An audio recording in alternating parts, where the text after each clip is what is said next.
आपण बघितलं असेल गेल्या काही दिवसांमध्ये एक तर अतिवृष्टी त्याच्यानंतर परतीचा पाऊस ह्याच्यात शेतकऱ्यांचं जेवढं नुकसान झालेलं आहे कुठे ना कुठेतरी प्रत्येकाला वाटतं की कशी तरी आपली मदत त्यांच्यापर्यंत पोचावी।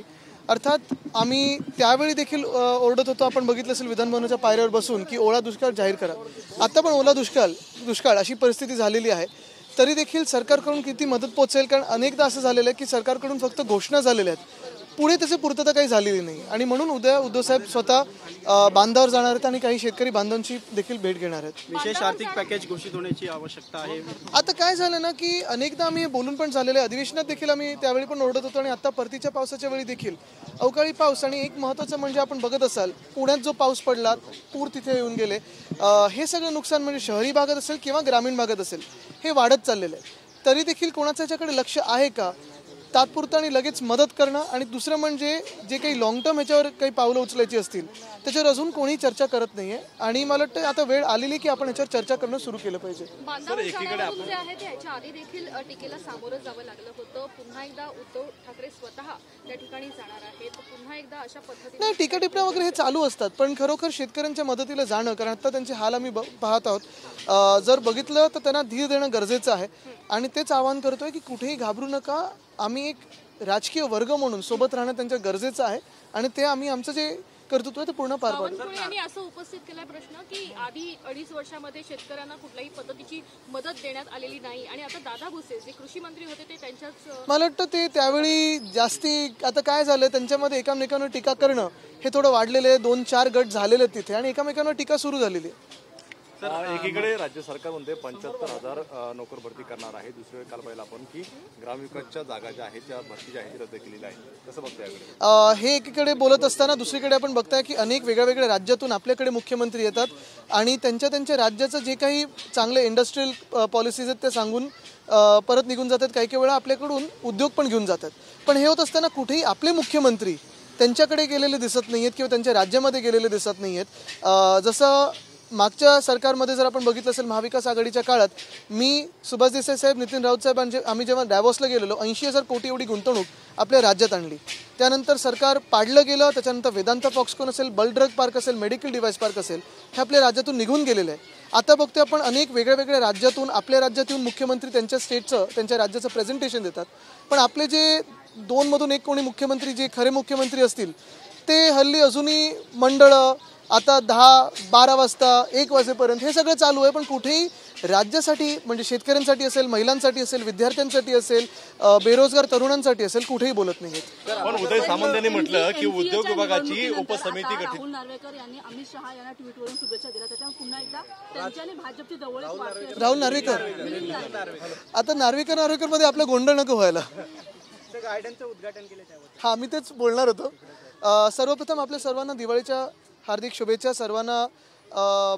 आज एक आनंदाची गोष्ट हीच आहे की आमचे राहुल कनल, बघा नार्वेकरने बोललो मी आमचे राहुल कनल आणि विरलभाई ज्यांनी या CSR मधून ह्या गार्डनचं उद्घाटनसाठी मला बोलवलं।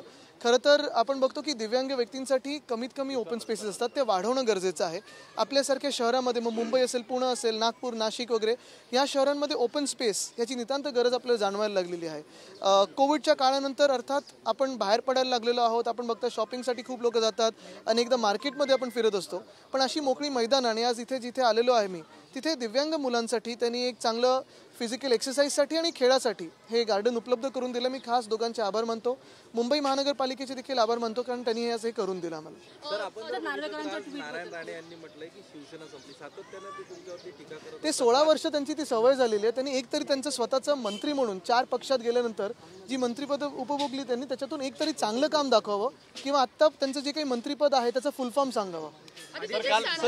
काल शिवाजी पार्कामध्ये सांताक्रूज बस डेपोमध्ये आज कर्मचाऱ्यांनी आंदोलन केलं आणि लाठीचार्जही करण्यात आलेला आहे, आणि दिवाळीमध्ये अशा पद्धतीनं कामगारांना सामोरं जावं लागतं। नक्कीच, आणि तुम्ही बघा ह्याच्यात एकच आहे की जे काही विषय त्यावेळी पणीकडून घेत होते ते आज त्या विषयांवर सगळीकडे शांत आहेत।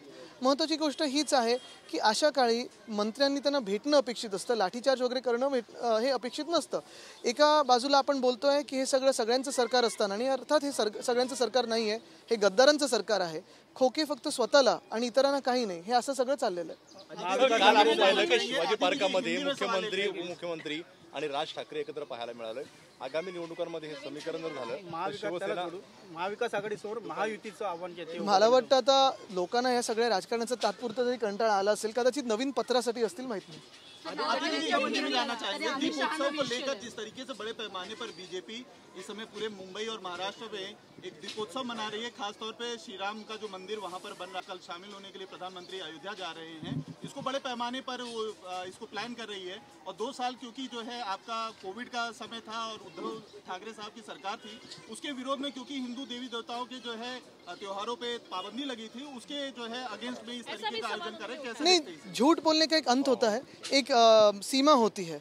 यही मैं बात कहना चाहता हूँ. और ये यहाँ के लोगों को पता है कि अगर कोविड के समय पे हम सब मंदिर हो, मस्जिद हो, चर्च हो, स्कूल हो, कॉलेजेस हो, दफ्तर हो, ये खोल देते, और आप भी यहाँ प्रेस में जानते हो कि हम जैसे यहाँ पूरी निगरानी से काम कर रहे थे, अगर ये हम सब खोल देते तो जैसे यूपी में हालात देखी वैसे भी महाराष्ट्र में देखी जाती होती. आज महाराष्ट्र में अगर हमारी सबकी जानें बची हो तो एक सुशासन की वजह से होगी, जिसमें कोविड की सारी हमने जो कोई नियम आ रहे थे, फिर केंद्र सरकार से हो या राज्य सरकार के हो, जनता करके हम अपना रहे थे और पूरी तरह से उसको निभा रहे थे. हमारा जो कर्तव्य था वो हमारा कर्तव्य पहला यही है. हमारा धर्म यही कहता है कि सबकी पहले जानें बचाओ. जान है तो सब कुछ है, जान है तो जहान. और यही है इस समय. अगर आप देखें तो दीपोत्सव हो या उसके पहले नवरात्रि हो या उसके पहले गणपति हो, हर कोई त्योहार मना रहा है, वो अच्छी बात है. लेकिन ये जो खोखे सरकार है उसकी तरफ से जितनी बैनरबाजी हो रही है, जितने प्रोग्राम्स लिए जा रहे हैं, जितना कुछ भी खर्चा हो रहा है, ये पैसा आ रहा कहाँ से है, ये भी एक सवाल करना ज़रूरी है. क्योंकि अगर आप देखें तो हर कोई बस स्टॉप पे बैनर है, हर कोई बस पे बैनर है, हर कोई पेड़ पे बैनर है, हर कोई पोल पे बैनर है. तो ये बस स्टॉप पे और बसेस पे जो बैनर लगाए हैं उनके लिए किसी ने पैसा दिया है, खर्चा किया है कि नहीं किया है? अगर नहीं किया है तो जो भी घाटा हो रहा है BST का, वो कौन संभालेगा? अगर पैसा दिया है तो पैसा कहाँ से आया है, किसका पैसा है? जो पेपर में एड्स आए हैं, अगर इनका पक्ष अभी भी किसी भी EC ने किसी ने भी रिकग्नाइज नहीं किया हो तो कौन से अकाउंट से आ रहा है? तो इस पे भी कोई ना कोई सवाल पूछना ज़रूरी है. बाकी तो आम जनता त्योहार मना रही है और वो मनाती रहेगी. सर, राशन किट जो बांटी जा रहे हैं राज्य सरकार की तरफ से, कुछ जगहों पर जो है लोगों को मिल नहीं पा रहा है, उसकी भी जो है ऑब्जेक्शंस हो रहे हैं. कुछ जगहों पे नहीं, बहुत सारी जगहों पे मिल रहे हैं. जैसे मैंने कहा, ये सिर्फ घोषणा सरकार हुई है, बाकी कुछ नहीं.